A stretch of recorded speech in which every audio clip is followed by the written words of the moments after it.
નીતિન પટેલના નિવેદનને યોગી દેવનાથજી મહારાજે આપ્યું સમર્થન। ધર્મ પરિવર્તન રોકવા માટે કડક કાયદો બનાવવો જોઈએ।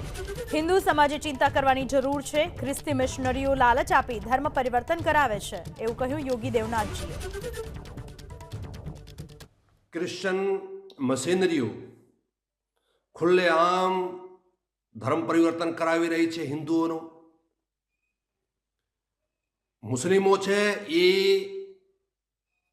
જેહાદનો એવા ઘણા બધા પ્રોપોગંડા કરી અને ધર્મ પરિવર્તન કરાવી રહ્યા છે।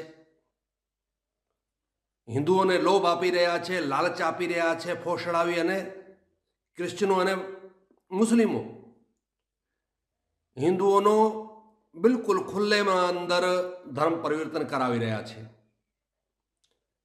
બીજો, વર્તમાન અંદર હિન્દુ એકથી વધારે સંતાન પણ પેદા કરવા માટે તૈયાર નથી। દિવસો દિવસ હિન્દુઓની સંખ્યા ઘટી રહી છે। એક આ ધર્મ પરિવર્તન રોકવા માટે એક સખ્ત કાયદો બનવો જોઈએ।